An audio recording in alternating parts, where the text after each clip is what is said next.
Hello everyone, welcome to Wisdom 360's live classes for accountancy class 12. In class 12 accountancy, we have already completed our first chapter which was not for profit organization. Not for profit organization chapter हम लोग ने complete कर लिया है, जिसका weightage 10 marks का था, यानी बोर्ड एग्जाम में नॉट फॉर प्रॉफिट ऑर्गेनाइजेशन से आपको 10 मार्क्स का क्वेश्चंस पूछे जा सकते थे. नॉट फॉर प्रॉफिट ऑर्गेनाइजेशन में आपने अलग अलग तरीके के क्वेश्चंस देखे थे, like treatment of subscriptions, treatment of consumable items, और इसके अलावा treatment of funds, preparation of various accounts of a not for profit organization. All that we have studied in not for profit organization. आज के class में हम लोग अपना next chapter या ये कह सकते हैं नेक्स्ट सेगमेंट शुरू करने जा रहे हैं, जो कि है partnership accounting. We will be starting with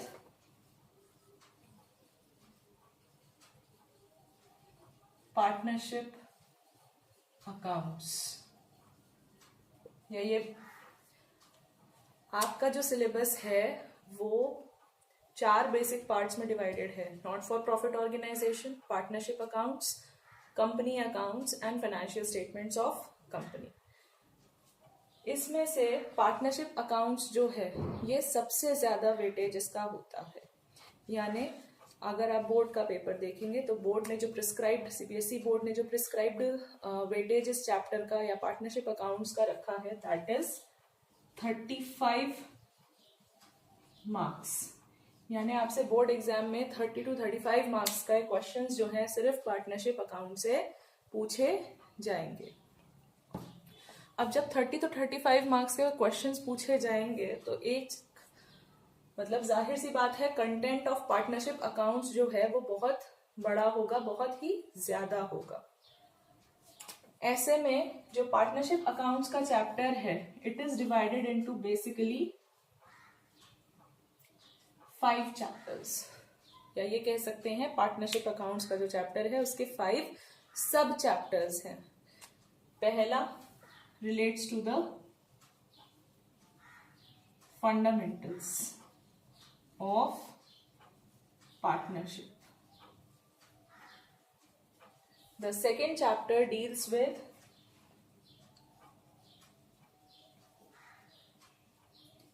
change in profit sharing ratio and also valuation of goodwill. जो थर्ड चैप्टर है आपका पार्टनरशिप अकाउंट्स में, that is related with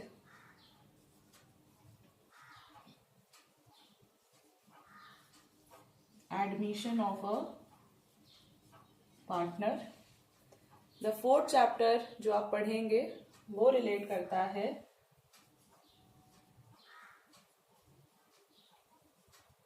retirement और डेथ ऑफ अ पार्टनर से. And the fifth chapter relates two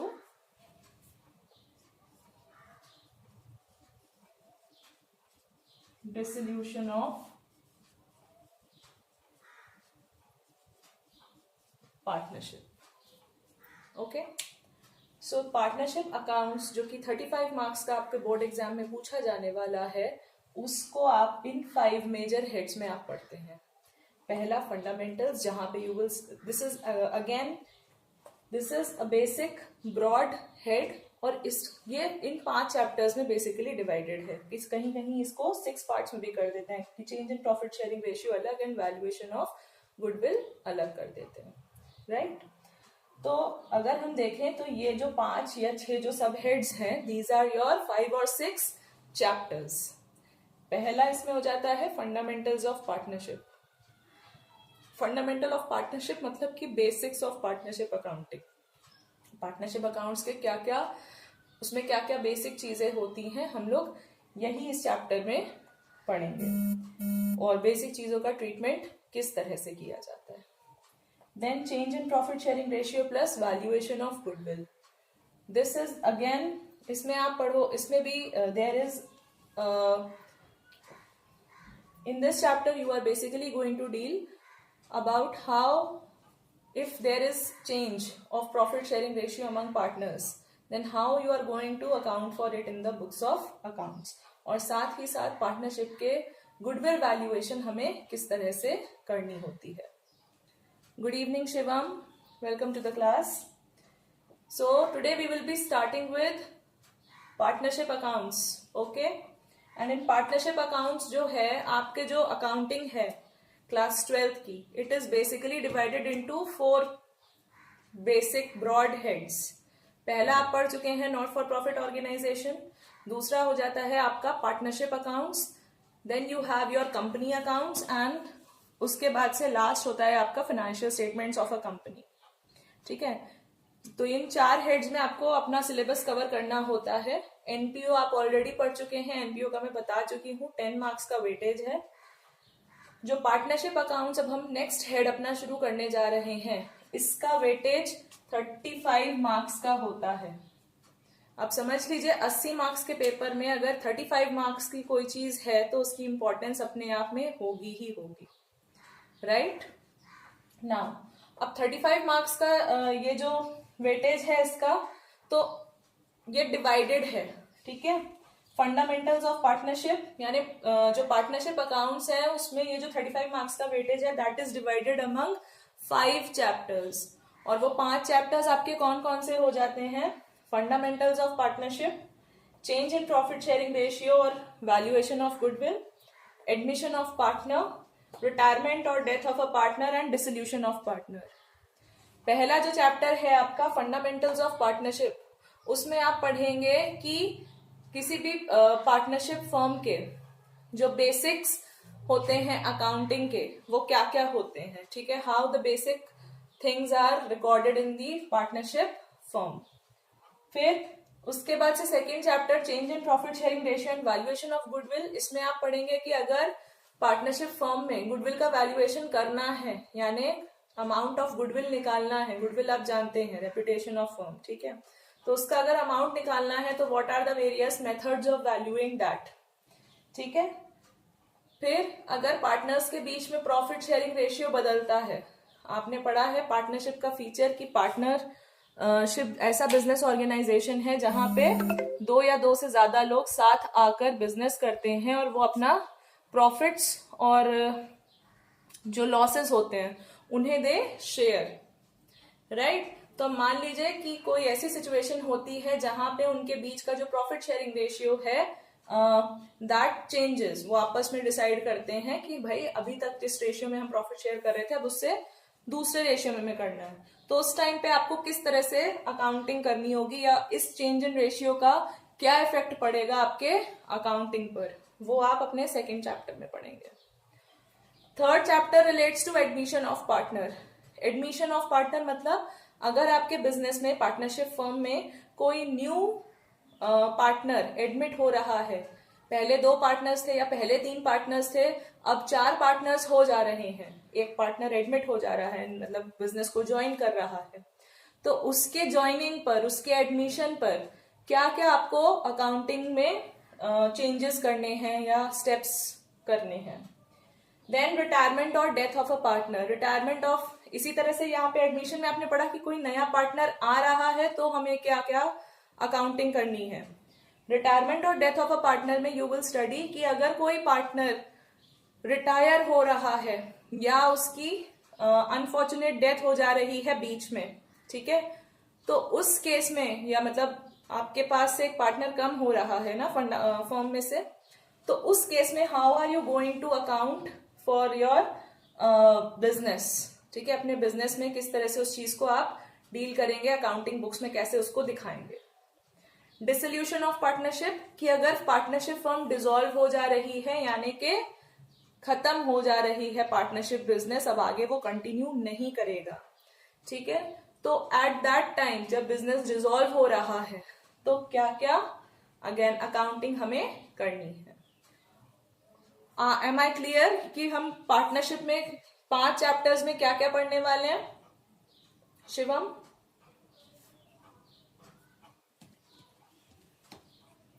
is this whole structure clear to you?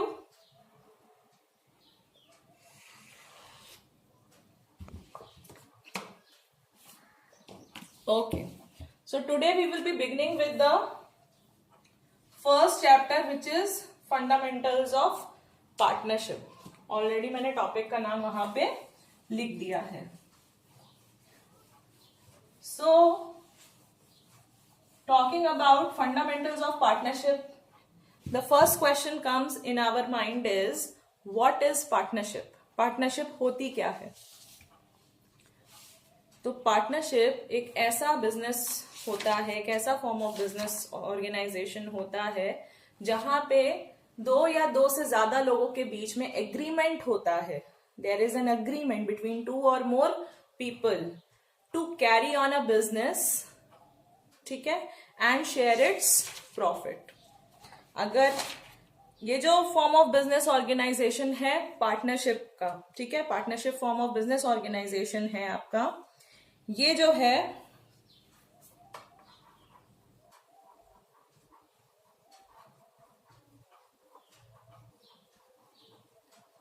Indian partnership act 1932 के अंदर govern किया जाता है. यानी ये एक एक्ट है. एक्ट आप सब समझते हैं, अ लॉ, ठीक है. कोई भी चीज एक्ट होती है तो that means by law. So this form of business organization is governed by law under Indian Partnership Act 1932. 1932 में ये एक्ट बनाया गया था, ठीक है. और इस एक्ट के सेक्शन 4 को अगर हम देखें, ठीक है, तो सेक्शन 4 में पार्टनरशिप की डेफिनेशन दी हुई है. और सेक्शन 4 कहता है of Indian Partnership Act 1932 that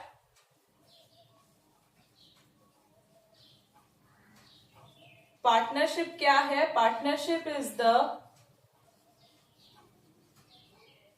relation. It is a relation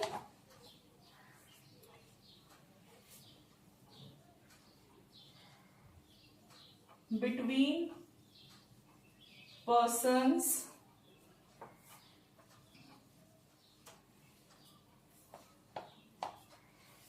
who have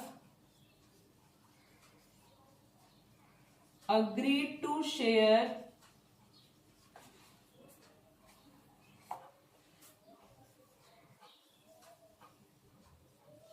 profits of a business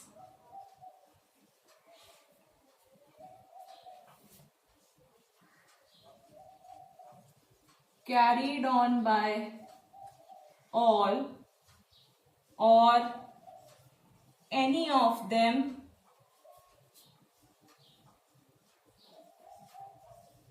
acting for all. यानी इंडियन पार्टनरशिप एक्ट के तहत अगर हम बात करें, ठीक है, तो section 4 of the Indian partnership act it defines partnership. और वो कहता है कि पार्टनरशिप क्या है? पार्टनरशिप जो है it is a relation between persons. ये उन पर्सन्स के बीच का रिश्ता है जो कि आपस में एग्री करे हैं. वो लोग जो कि आपस में एग्री करे हैं कि वो किसी एक बिजनेस से, किसी एक ऐसे बिजनेस से जो वो सारे मिलकर चला रहे हैं, या उनमें से कोई एक मतलब उसमें उनमें से कोई एक उस बिजनेस को चला रहा है बाकी लोगों के बिहाफ पर, ठीक है. तो उस बिजनेस के प्रॉफिट शेयर करने के लिए अगर इनके बीच में कोई एग्रीमेंट है, ठीक है, तो that is known as partnership. What is partnership? ये एक रिलेशन है किसके बीच में? उन पर्सन्स के बीच में जिन्होंने ये एग्रीमेंट किया है कि वो प्रॉफिट शेयर करेंगे उस बिजनेस का जो कि या तो वो सारे मिलकर के चला रहे हैं या कोई एक सबके बिहाफ पर चला रहा है. Shivam, any doubt in the definition of partnership?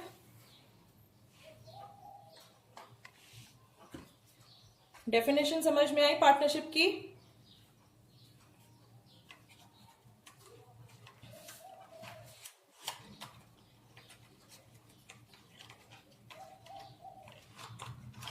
Okay. तो अगर हम इस डेफिनेशन को अच्छे से देखें तो हमारे पास क्या निकल के आ जाता है? हमारे पास फीचर्स ऑफ पार्टनरशिप निकल के आ जाते हैं, ठीक है. फीचर्स मतलब कि कह सकते हैं कैरेक्टरिस्टिक्स आ जाती हैं पार्टनरशिप की। और वो फीचर्स क्या क्या हो जाते हैं कि भाई it is relation between persons. तो जब हम पर्सन्स की बात कर रहे हैं यानी देयर आर टू और more than two individuals, right. तो पहला फीचर हो गया कि देयर आर टू और more persons. A single person cannot operate a partnership form of business organisation. एक सिंगल व्यक्ति, एक अकेला इंसान partnership form of business organisation को नहीं चला सकता है। पार्टनरशिप बिजनेस को चलाने के लिए यू नीड टू और मोर पीपल, है कि नहीं। दो लोग होंगे तभी तो पार्टनरशिप होगी, तभी तो शेयरिंग ऑफ प्रॉफिट्स होगा। कोई एक सिंगल इंसान प्रॉफिट थोड़ी ना शेयर करेगा। यस और नो शिवम?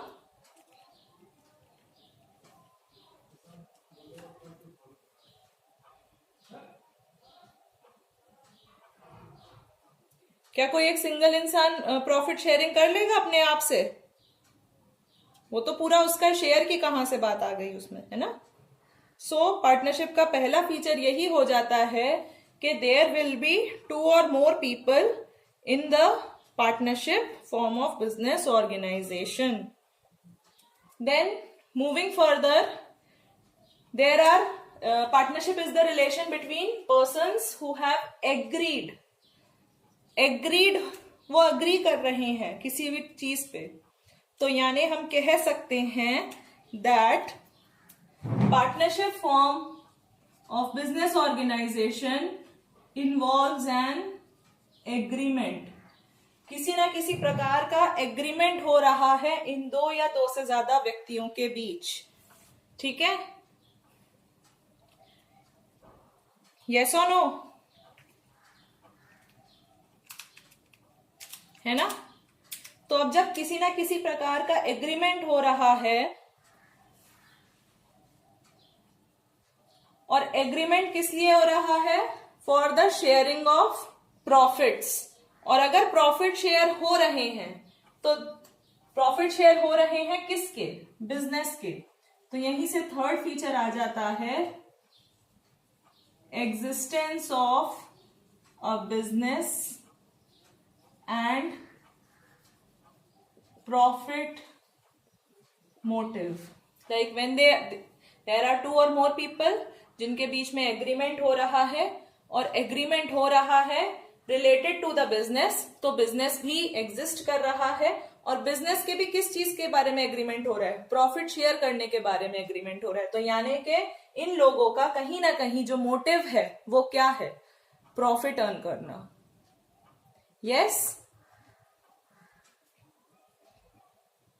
प्रॉफिट अर्न करना मोटिव है, और साथ ही साथ देयर इज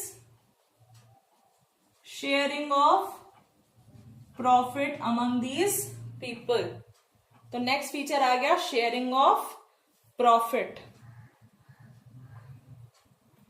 अब फिर क्या बोल रहे हैं कि कैरीड ऑन बाय ऑल और any of them acting for all. ऐसा बिजनेस जो कि या तो सब मिल करके चला रहे हैं या कोई एक ऑन बिहाफ ऑफ अदर्स चला रहा है। तो यहां कह सकते हैं कि there is relationship of principal and agent. What do we mean by relationship of principal and agent? Relationship of principal and agent का मतलब होता है कि अगर एक्स और वाई दो लोग हैं जो कि पार्टनरशिप बिजनेस में हैं, ठीक है, और ये दोनों मिलकर के बिजनेस चला रहे हैं, तो एक्स वाई का प्रिंसिपल भी है, प्रिंसिपल मतलब मालिक, है ना, और एक्स वाई का एजेंट भी है। यानी X is doing something on behalf of Y. अगर एक्स कोई काम कर रहा है तो उसके लिए वाई भी जिम्मेदार होगा, ठीक है। और X is answerable to Y. कोई भी काम कर रहा है तो उसके लिए आंसरेबल है एक्स वाई को। तो यानी every partner is answerable to other partner for his deeds, ठीक है। जो भी काम वो कर रहा है उसके लिए वो आंसरेबल है दूसरे पार्टनर्स को। और साथ ही साथ वो पूछ भी सकता है, he can question also other partners for their deeds. उनके कामों के लिए उनसे पूछ भी सकता है और अपने कामों के लिए उनको आंसरेबल है. That is what the principal and agent relationship means.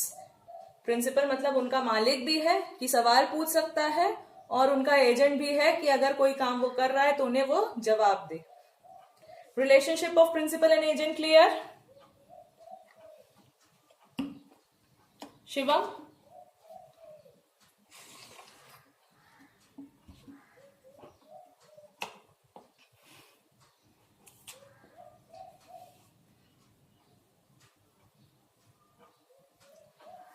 Then next जो फीचर हो जाता है वो ये हो जाता है कि देयर इज अ बिजनेस. ठीक है, बिजनेस जो कैरी होता है तो it is either carried on by all और any of them acting for all. तो बिजनेस जो कैरी होता है वो बिजनेस या तो सब लोग साथ मिलकर के कैरी कर सकते हैं, नहीं तो कोई एक on behalf of everyone can carry on the business.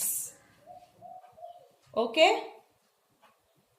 And another feature is there is no separate existence. No separate existence means business is dependent on partners and partners are dependent on business. कोई अलग identity नहीं है. ठीक है, अगर कोई एक partner गया तो फर्म की आइडेंटिटी खत्म हो जाती है. A firm, partnership firm has no separate existence for its members. It means that all agreements entered with the firm will be enforceable against each partner separately and jointly. कोई भी चीज firm के नाम पे अगर की गई है, कोई एग्रीमेंट किया गया है, तो उसके लिए पार्टनर्स रिस्पॉन्सिबल होंगे. और अगर इन फ्यूचर मान लीजिए कोई डेट पे करनी होती है तो पार्टनर्स की पूरी अनलिमिटेड लाइबिलिटी होगी, यानी कि उनके पर्सनल एसेट्स को भी हम यूज करके उस लाइबिलिटी को पे ऑफ कर सकते हैं. Why? Because there is no separate existence of business firm and partners. So these are all 7 features or characteristics of partnership. Are these clear to you, Shivam?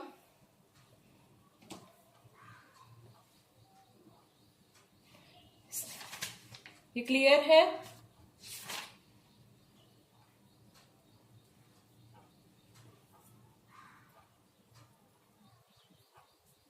Is there any network issue on your part, beta? The video is getting stopped in every couple of minutes. I guess there is some network error.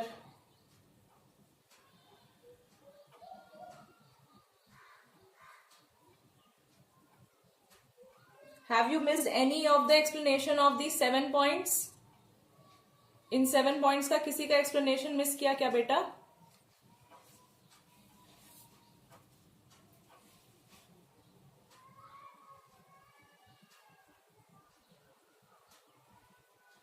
Shivam, am I Audible?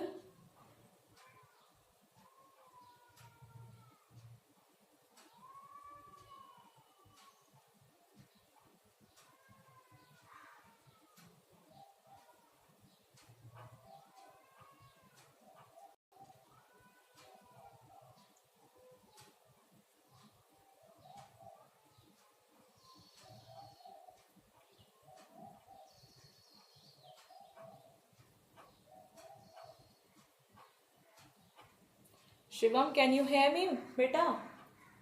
आवाज आ रही है आपको?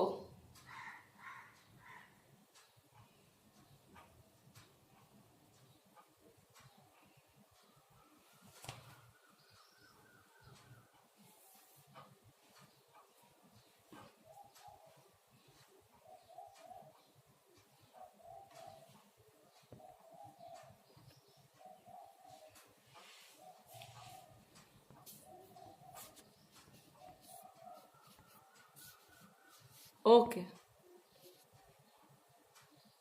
just a moment.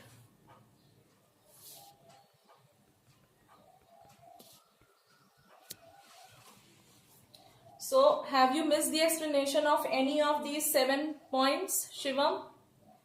Let me know, so I will explain them again. किसी का भी explanation अगर miss किया है तो बता दो, तो दोबारा से explain कर देंगे.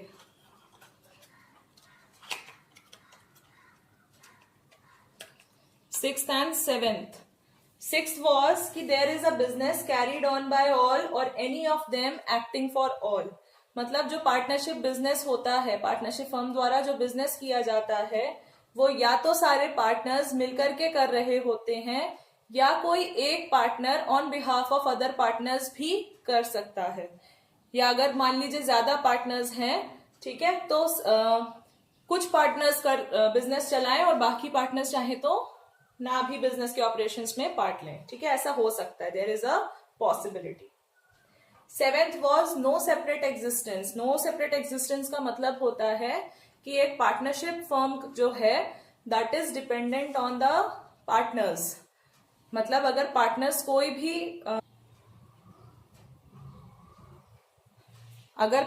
कोई भी एग्रीमेंट करते हैं, saying that if partners get into any agreement, then for that agreement they are answerable to the business.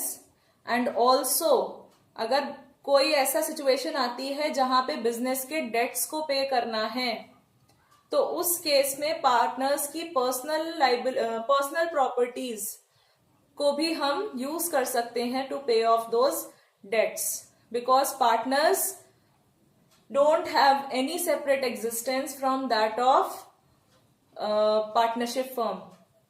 Is that okay? Partnership form of business organisation के अंदर का जो बिजनेस होता है उसको हम फर्म कहते हैं, right?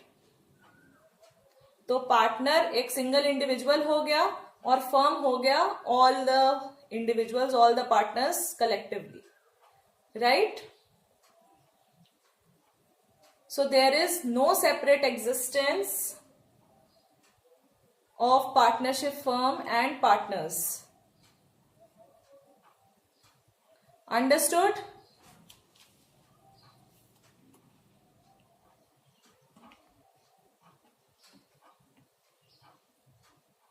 Shivam, can you hear me? Okay. So moving further कि partners के कुछ rights होते हैं, ठीक है? कुछ राइट्स होते हैं पार्टनर्स के, यानी उसके कुछ अधिकार होते हैं. जब वो पार्टनरशिप फर्म में आता है, पार्टनरशिप बिजनेस ज्वाइन करता है, तो उसके कुछ अधिकार होते हैं. Like he has right to share profits. ठीक है, to share profits and losses of the firm with other partners. ये उसका एक राइट हो गया.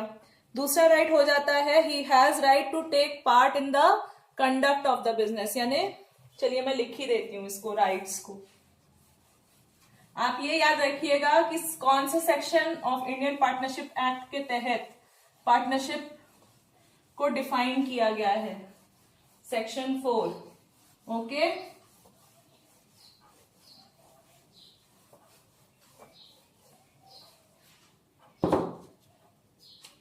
Talking about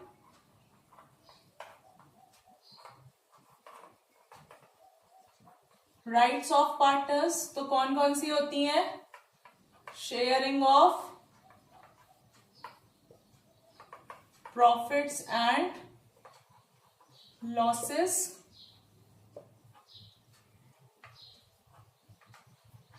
tech part in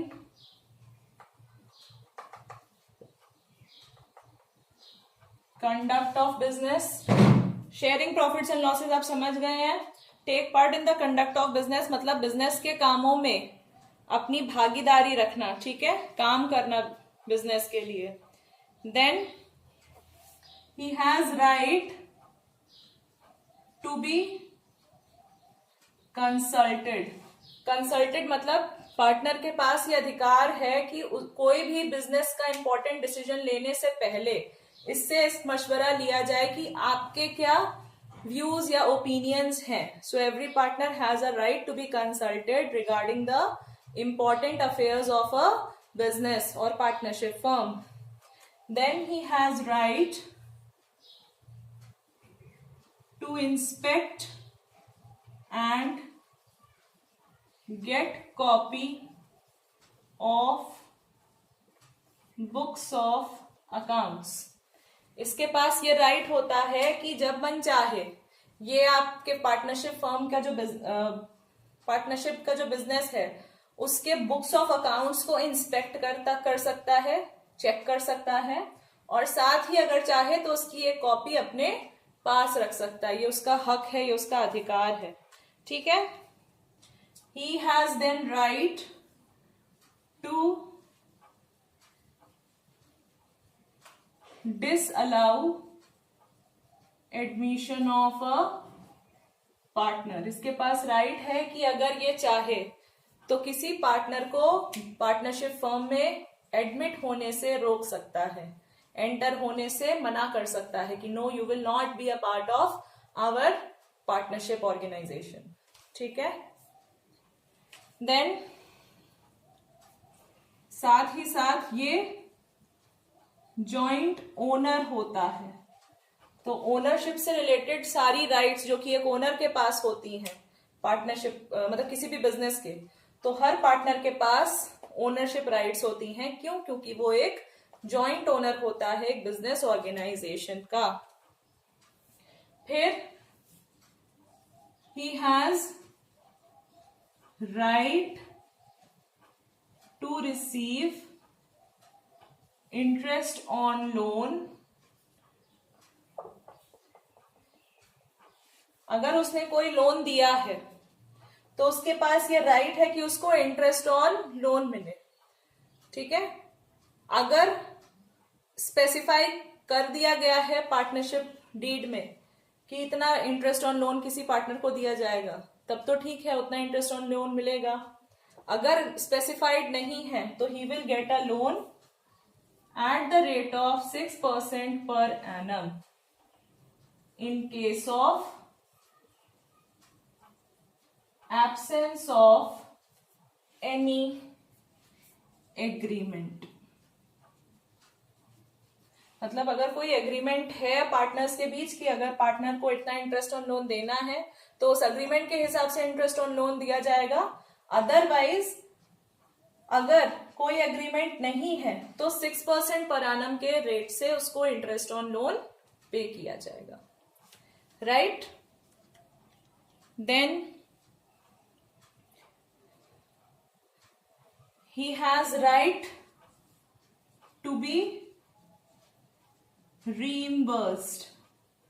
reimbursed का मतलब आप समझते हैं कि अगर मैंने कोई एक्सपेंस किया, ठीक है, मैंने कोई एक्सपेंस किया on behalf of someone, then I have a right to receive that money. जितना भी मेरा खर्चा किया मैंने उसके बिहाफ पे, तो वो पैसा उतना मुझे वो दे.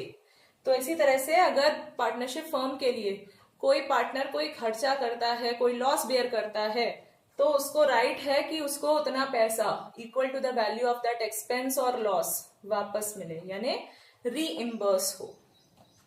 Okay. And then he has a right to retire. उसका मन करे तो वो पार्टनरशिप से रिटायर हो सकता है, बट प्रॉपर नोटिस देने के बाद. Okay. He has a right to retire giving proper notice. Are these rights clear? Shivam,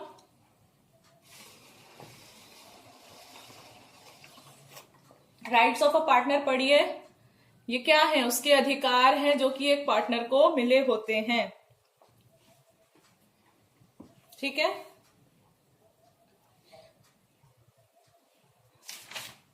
इसके बाद से आ जाते हैं पार्टनरशिप डीड पर.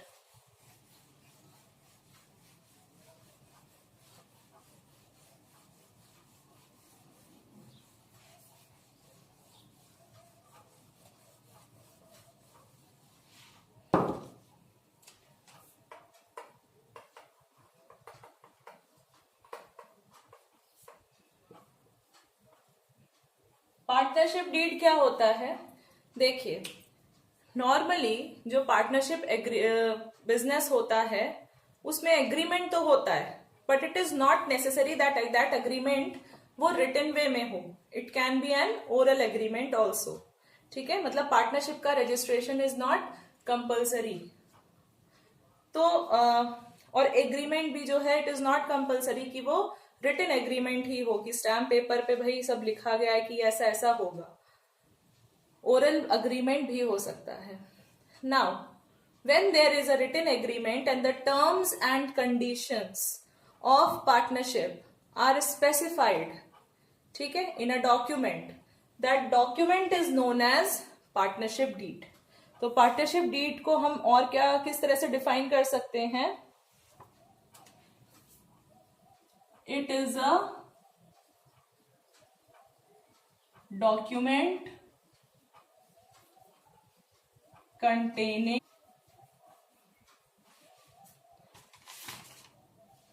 terms of agreement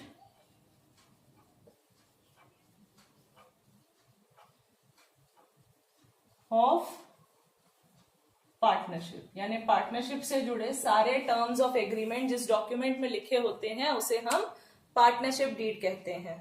अब पार्टनरशिप डीड को आप आर्टिकल्स ऑफ पार्टनरशिप भी कह सकते हैं, है ना. आपने जॉइंट स्टॉक कंपनीज पिछली बार पढ़ा था, तो उसमें आपने आर्टिकल्स ऑफ एसोसिएशन पढ़े थे. आर्टिकल्स ऑफ एसोसिएशन क्या होते थे? वो डॉक्यूमेंट होता था जो कि टर्म्स डिफाइन करता था कंपनी के इंटरनल अफेयर से related, right, rules and regulations define करता था. सिमिलरली आपकी जो पार्टनरशिप डीड है वो रूल्स एंड रेगुलेशंस डिफाइन करेगी regarding your partnership business and between your partners. अब अगर मैं कुछ चीजें बताऊं तो इसमें क्या क्या होती हैं? इसमें name and address of the firm होता है, name and address of the partners होता है, type and nature of the partnership firm होता है कि किस तरह का बिजनेस हम कर रहे हैं, कितना कैपिटल कंट्रीब्यूट किया है हर पार्टनर ने, इंटरेस्ट ऑन कैपिटल क्या पार्टनर्स को दिया जाएगा, अगर दिया जाएगा तो कितना दिया जाएगा, व्हाट मतलब how much interest on capital will be allowed to a partner, will there be any drawings that a partner will be allowed, क्या पार्टनर को ड्रॉइंग्स अलाउड है, अगर ड्रॉइंग्स अलाउड है तो क्या इन पे कोई इंटरेस्ट हम चार्ज कर रहे हैं, इंटरेस्ट चार्ज कर रहे हैं तो कितना इंटरेस्ट चार्ज कर रहे हैं, प्रॉफिट शेयरिंग रेशियो क्या होगा, सैलरी कितनी दी जाएगी, मतलब सैलरी अगर दे रहे हैं क्या सैलरी दे रहे हैं पार्टनर को. पहला को सवाल तो यही है कि क्या पार्टनर को कोई सैलरी देनी है, एंड इफ अगर देनी है तो कितनी देनी है. देन गुडविल, गुडविल किस तरह से वैल्यू की जाएगी और किस तरह से उसका ट्रीटमेंट किया जाएगा पार्टनरशिप में. अकाउंटिंग पीरियड क्या रहेगा फर्म का, किस तरह से हमें फर्म के अकाउंट्स को रिकॉर्ड करना है, ऑडिटिंग कैसे करनी है, पार्टनरशिप कब से शुरू होगी, कितने ड्यूरेशन के लिए हम पार्टनरशिप कर रहे हैं, अगर कोई ड्यूरेशन हम स्पेसिफाई कर रहे हैं. जैसे कई तरीके की पार्टनरशिप बिजनेस ऐसे होते हैं जो कि किसी पर्टिकुलर ड्यूरेशन के लिए किए जाते हैं, तो वहां पे पार्टनरशिप डीड में आप ड्यूरेशन भी स्पेसिफाई करते हैं. ठीक है, इसके अलावा बैंक अकाउंट्स कैसे मेंटेन होंगे, डिस्प्यूट्स कैसे सेटल किए जाएंगे अगर पार्टनर और मतलब पार्टनर्स के बीच में आपस में ही कोई मतभेद हो जाता है तो उस मतभेद को आप किस तरह से सुलझाएंगे. ये सारी चीजें जो हैं आपको पार्टनरशिप डीड में मिलती हैं. ठीक है, अब मान लीजिए कि कोई बिजनेस ऐसा है जिसने ये डॉक्यूमेंट या पार्टनरशिप डीड नहीं मेंटेन करी, या उससे भी पहले हम समझ लेते हैं इस बात को कि पार्टनरशिप डीड की इंपॉर्टेंस क्या है, फिर समझेंगे कि अगर नहीं है तो क्या नुकसान है. ठीक है, पहले ये समझ लेते हैं कि पार्टनरशिप डीड बनाई गई है जिसमें कि सारे टर्म्स स्पेसिफाइड हैं, तो उसका इंपॉर्टेंस क्या है. उसकी इंपॉर्टेंस ये है कि जब आपने सब चीजें एकदम रिटन वे में लिख दी तो हर पार्टनर को पता चल गया कि उसके राइट्स, ड्यूटीज एंड रिस्पॉन्सिबिलिटीज क्या है. यस और नो शिवम?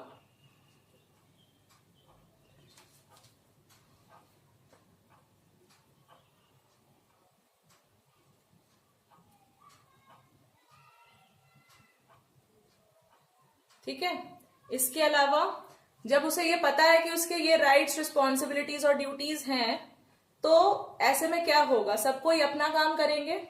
सबको अपनी रिस्पॉन्सिबिलिटी पता है और पार्टनर के बीच में कोई मतभेद नहीं हो पाएगा।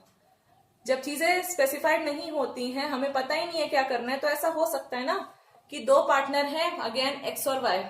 एक्स को लग रहा कि ये काम वाई का है, वाई को लग रहा कि ये काम एक्स का है। दोनों में लड़ाई हो गई, काम किसी ने नहीं किया, और लड़ाई हो गई कि अरे तुमने करना था, तुमने करना था। इस तरह की डिस्प्यूट्स और लड़ाइयां हो सकती हैं। तो ऐसी लड़ाइयां ना हो, ये डिस्प्यूट्स ना अराइज हो, उस सिचुएशन को बेटर करने के लिए पार्टनरशिप डीड होती है। यानी partnership deed helps in the avoidance of such disputes. इसके अलावा पार्टनरशिप जो होता है, ये पार्टनरशिप डीड जो होती है, इससे क्या होगा, अगर कोई डिस्प्यूट होगा भी मान लो, तो वो आराम से सेटल हो जाएगा, उसको हम आराम से चिल आउट कर सकेंगे। कैसे कि एक्स एंड वाई ने, मान लो उनके बीच में लड़ाई हुई ये कह करके कि ये काम एक्स को करना था, ये काम वाई को करना था। एक्स ने बोला अरे ये तो वाई को करना था, वाई ने बोला अरे नहीं ये तो एक्स को करना था। तो उसमें उनको डिस्प्यूट कैसे हम हैंडल कर लेंगे, भाई तुम्हारी पार्टनरशिप डीड में लिखा है ऐसा कि तुम्हारा ये काम है, तुम्हारा ये काम है, तो ये काम तो फलाने का था, तो क्यों लड़ रहे हो, है ना। इस तरह से डिस्प्यूट को आप सेटल कर सकते हैं if there is partnership deed. या अगर पार्टनरशिप डीड है और उसमें लिखा है कि no salary will be allowed to a partner, और फिर भी एक्स कह रहा है कि अरे मैं तो इतना काम करता हूं, मुझे सैलरी मिलनी चाहिए, तो ऐसे केस में उस सिचुएशन को भी हम हैंडल कर सकते हैं और कह सकते हैं कि नहीं, पार्टनरशिप डीड में तो लिखा है कि किसी भी पार्टनर को कोई सैलरी नहीं दी जाएगी, तो हम तुम्हें किस बात की सैलरी दें, राइट। तो these are the three important points कि why partnership deed is important. First, it defines the rules, rights, responsibilities and duties of partners. Second, it helps in the avoidance of disputes. And फिर भी कोई dispute होता है तो third point is it helps in the settlement of those disputes. Right? इतनी बात clear है Shivam?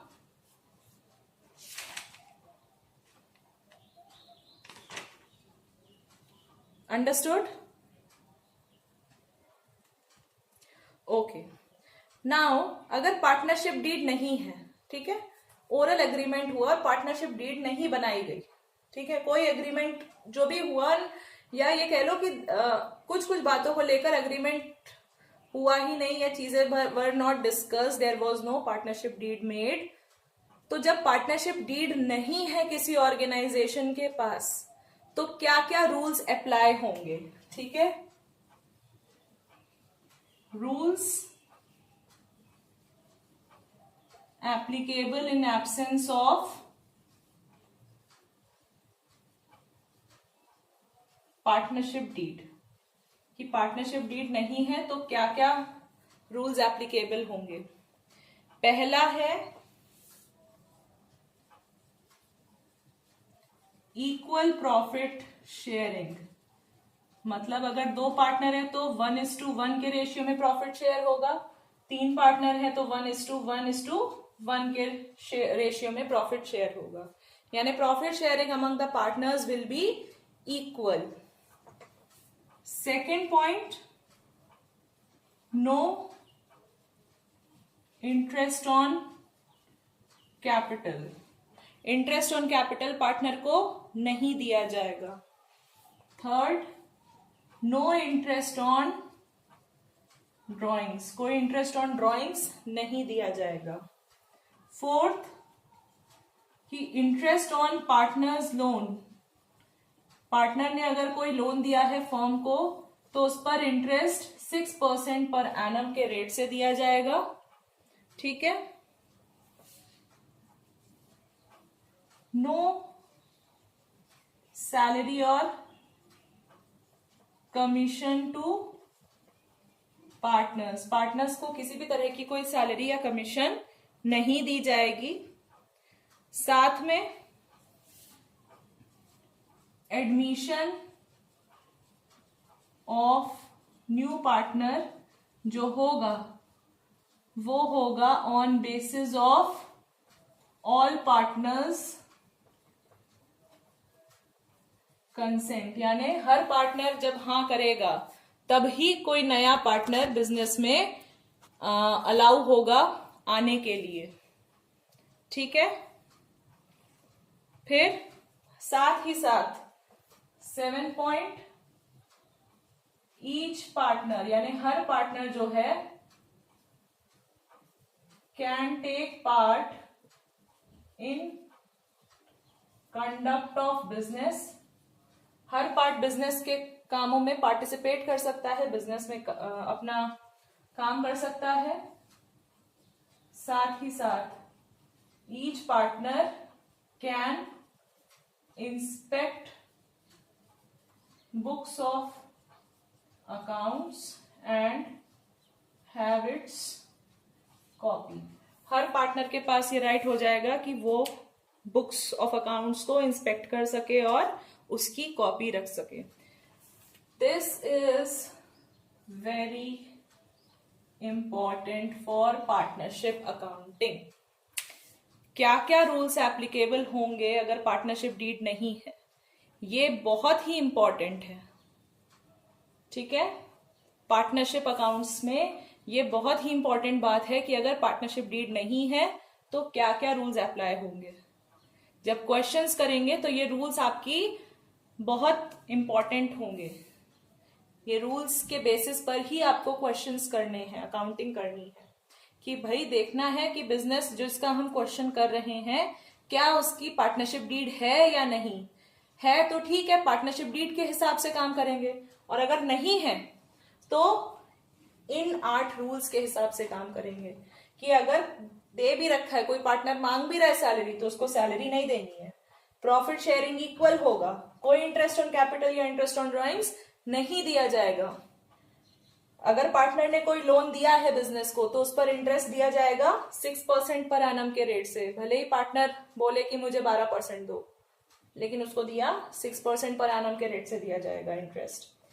Admission जो होगा किसी भी नए पार्टनर का वो on the basis of consent of all partners होगा, सब पार्टनर्स की हामी की जरूरत पड़ेगी किसी भी नए पार्टनर को अपने बिजनेस में एडमिट करने के लिए। फिर हर पार्टनर जो है वो can take part in the affairs of the business, in the conduct of the business, and he और she can inspect and have a copy of books of accounts. Are these rules clear?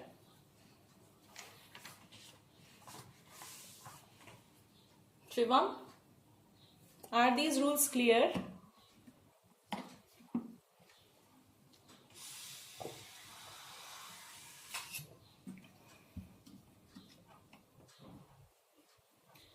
Okay, आज की class में हम लोग ने discuss किया कि partnership form of business organisation किस एक्ट के थ्रू गवर्न होता है, जो कि है आपका Indian partnership act 1932।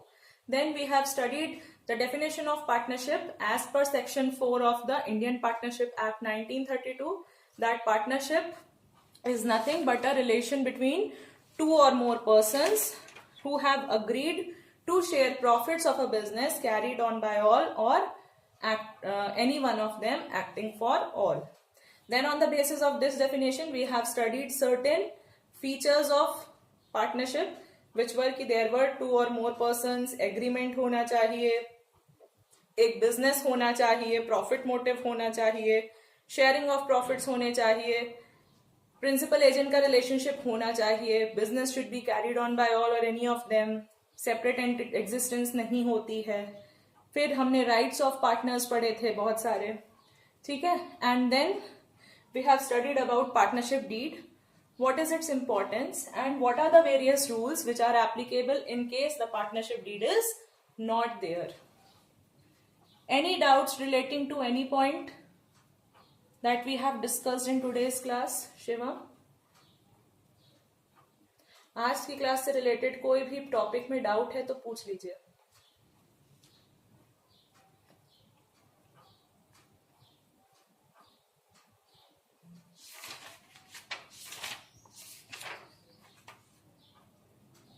Okay, so with this only I will wind up today's class.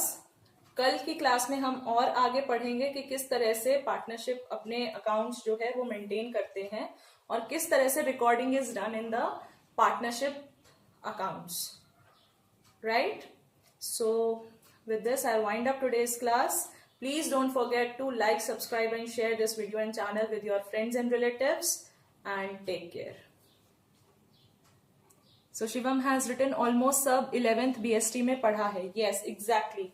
This all points you have studied in 11th class में business studies में आप ये points पढ़ चुके हैं. But since we are starting partnership accounts, तो ये points आपका एक basic revision इसका होना जरूरी था. Right? Okay then. So see you tomorrow and take care.